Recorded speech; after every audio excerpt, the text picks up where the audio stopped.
साथियों नमस्कार, मैं अवनीश सिंह टारगेट विथ अवनीश पर आप लोगों का बहुत बहुत स्वागत करते हैं। साथियों, मुग़ल वंश हमने शुरू किया है। मुग़ल वंश में बाबर चल रहा था। कल बाबर को हमने क्वेश्चन आंसर के रूप में आपको लिखाने का प्रयास किया था, समझाने का प्रयास किया था। कुछ वीडियो में टेक्निकल फॉल्ट के कारण बहुत सारी वीडियो नहीं बन पाया, लेकिन साथियों आज हम आपको लाइन बाई लाइन ऐसा वीडियो बनाने जा रहा हूँ कि जिससे एक एक शब्द को हम रटा देंगे और बहुत ही जल्दी पूरा करेंगे।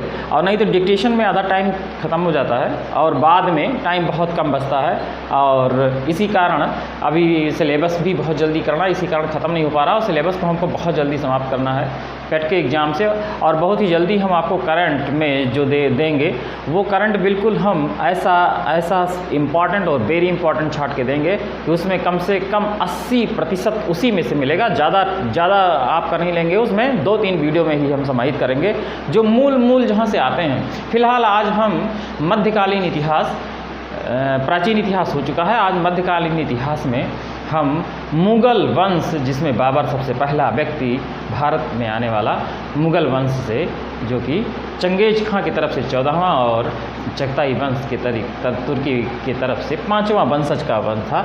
तो जिसमें कल हमने बहुत कुछ बता दिया था, पानीपत का युद्ध जो कि बहुत ही इम्पॉर्टेंट था बाबर का, और बाबर कैसे भारत में आया, किसके आक्रमण से और कैसे कहाँ आक्रमण किया। तो आज जो हम बताने जा रहे हैं इसमें हम लाइन वाइज पढ़ेंगे, और जो बहुत इंपॉर्टेंट होगा उसको हाईलाइट करके हम 2-3 बार पढ़ेंगे। सबसे पहला 21 जनवरी 1528 को चंदेरी का युद्ध, कल मैंने मिलाया था, चंदेरी का युद्ध 1528 ईस्वी में हुआ था, चंदेरी का युद्ध। और इसने बाबर ने बंगाल और बिहार की संयुक्त सेना को हराया था। बहुत इंपॉर्टेंट था। आता यह है कि मिलाने को आता है चंदेरी का युद्ध, घाघरा का युद्ध, पानीपत का युद्ध, इस तरह मिलाने को आता है। तो चंदेरी का युद्ध 28 में 1528, जनवरी नहीं आएगा, 21 जनवरी। फिलहाल आप पढ़ते हैं तो पढ़ लीजिए। उसके बाद 5 मई 1529 को, यह लगभग अंतिम लड़ाई थी क्योंकि 1530 में ही बाबर की मृत्यु हो जाती है। 48 वर्ष की अवस्था में ही बाबर की एक रोग के कारण मृत्यु हो जाती है।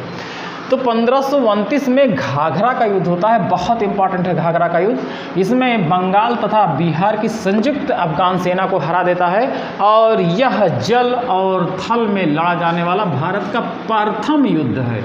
ये एग्जाम में आता है, जल और थल में लड़ा जाने वाला भारत का प्रथम युद्ध कौन है। तो ये आंसर घाघरा का युद्ध जो है ये, और ये घाघरा का युद्ध बाबर यूँ बंगाल यूँ बिहार की संयुक्त सेनाओं, अफगान लोग थे उधर, अफगान की संयुक्त सेना थी। फिर 48 वर्ष में बाबर की मृत्यु हो जाती है 1530 में एक जो है बीमारी के कारण। लेकिन इम्पॉर्टेंट चीज़ ये है कि 1530 में जो मृत्यु होती है वो, और आगरा में मृत्यु होती है, बाबर की मृत्यु आगरा में होती है। यह बहुत इंपॉर्टेंट है क्योंकि आगरा में ही अभी इनको दफनाया जाएगा नूरे बाग में। बाद में काबुल में इनका जो है वहाँ पे पूर्णतः इनको दफनाया जाता है। तो यहाँ पे हम देख लेते हैं। फिर बहुत ही इम्पॉर्टेंट है ये, मृत्यु के बाद आगरे की नूर अफगान बाग में, नूर अफगान बाग आएगा तो भी जो है बाबर का ही जो है कब्रगाह है, या जो वहाँ पे दफनाया गया था।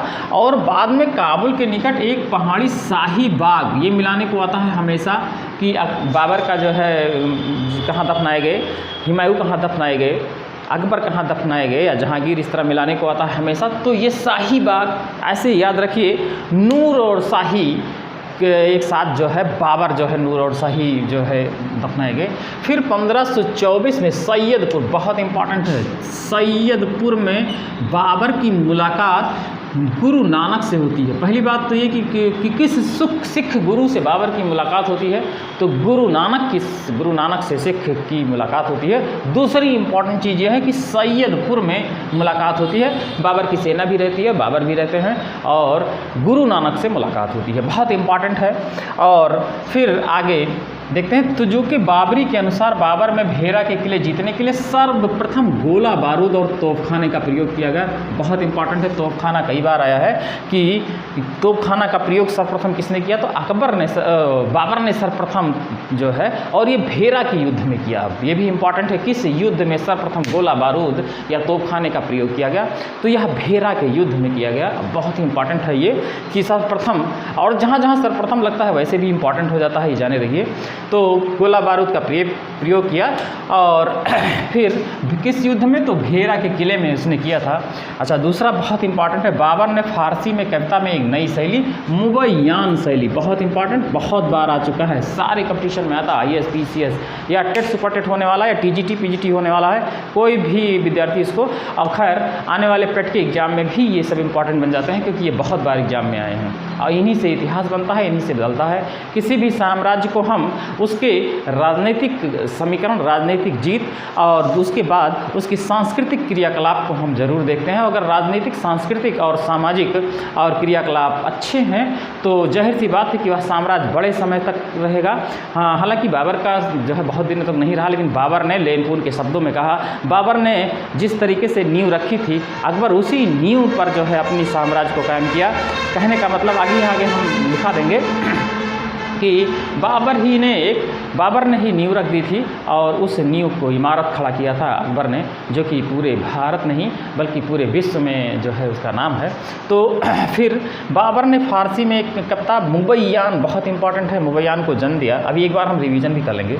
बाबर ने खत-ए बाबरी रिसाल ए उसज की रचना की। बहुत खत-ए बाबरी किसने किया, तो बाबर ने किया, लेकिन बहुत इंपॉर्टेंट इसके आगे वाले जन्म है तुझे के बाबरी, ये नहीं कि बाबर की आत्मकथा, बहुत इंपॉर्टेंट है बाबरनामा ये। तो बाबर ने तुर्की भाषा, ये भी लिखा जाता है किस भाषा में लिखा गया, फारसी या तुर्की, तो तुर्की भाषा में तुजु की बाबरी यानी बाबरनामा जिसको कहा गया, तुजु के बाबरी बाबरनामा। एक शब्द इसको और कहा जा सकता है, इसको वाकायाते बाबरी भी कहा जा सकता है।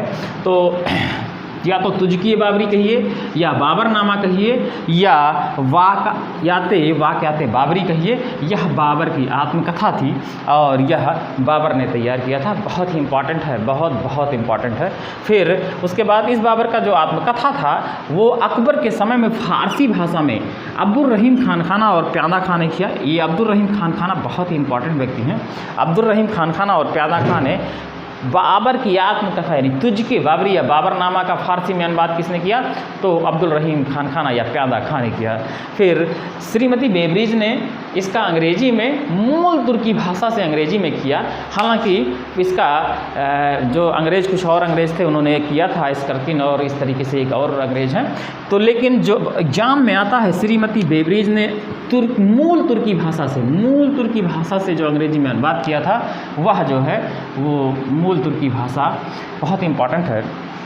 फिर बाबर ने सड़कों के नाप जोख किए, तो गजे बाबरी आएगा, तो वैसे भी हम कर लेंगे। दूसरा, बाबर ने बादशाहों विभाग के बीच में मीर खलीफा, बहुत ही इंपॉर्टेंट है, मीर खलीफा पद का सृजन किया था, एक पद भी बनाया था बाबर ने। तो इस तरीके से एक प्रशासनिक ढांचा भी तैयार करने की कोशिश की थी। और बाबर ने जो यहाँ पे अफगान शासक थे उनको हराया, राणा सांगा को हराया, और राणा सांगा के युद्ध में ही जिहाद का नारा लगा था, जैसे भी हमने बताया था। और इस तरीके से खानवा का युद्ध भी इंपॉर्टेंट होता है। और उससे पहले जो मैंने कल बताया था, आज एक बार फिर हम, थोड़ा सा बाकी है उसके बाद हम रिविजन लेते हैं। अभी हमने बताया लेनफून के शब्दों में, लेनपून ने बाबर के बारे में लिखा है, बाबर साम्राज्य निर्माता नहीं बल्कि एक भाग्यशाली सिपाही था, और तथापि उस शानदार इमारत जिसके पौत्र अकबर ने प्राप्त की थी, उसका पहला पत्थर बाबर नहीं रखा था। पहला पत्थर या पहला नींव या पहला ढांचा तैयार किया था वो बाबर नहीं तैयार किया था। तो साथियों, एक बार इसका हम क्विक रिवीजन लेते हैं और बाबर यहाँ समाप्त करेंगे। अगले दिन हुमायूं और जल्दी कोशिश करके हम मुग़ल समाप्त करने की कोशिश करेंगे। सबसे पहला है 21 जनवरी 1928 और 1528, हमको 1528 याद रखना है, चंदेरी का युद्ध 1528 याद करना है। और बंगाल और बिहार की संयुक्त सेना को हराया था, अफगान लोग थे। और फिर 1529 हमको याद रखना है, 1529 को घाघरा का युद्ध हुआ था। और तुरंत 1528 के तुरंत बाद घाघरा का युद्ध, सबसे अंतिम युद्ध है ये। और घाघरा के युद्ध में ये जल और थल दोनों में इसका प्रयोग किया था। यह ज़्यादा इंपॉर्टेंट है कि घाघरा के युद्ध में कौन सा भारत का युद्ध लड़ा गया था जिसमें जल और थल एक साथ लड़ा गया था।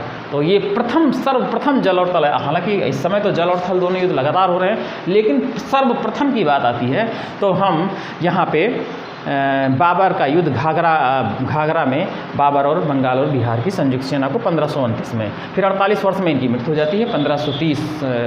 1530 में ही इनकी मृत्यु हो जाती है, लेकिन ये आगरा में मृत्यु होती है और आगरा में ही दफनाए जाते हैं। और आगरा में जो दफनाए जाते हैं उसे कहा जाता है नूर अफगान बाग। और उसके बाद शाही बाग में, ये काबुल में जब दफनाए जाते हैं तो वहाँ इनको शाही बाग का नाम दिया जाता है, शाही बाग।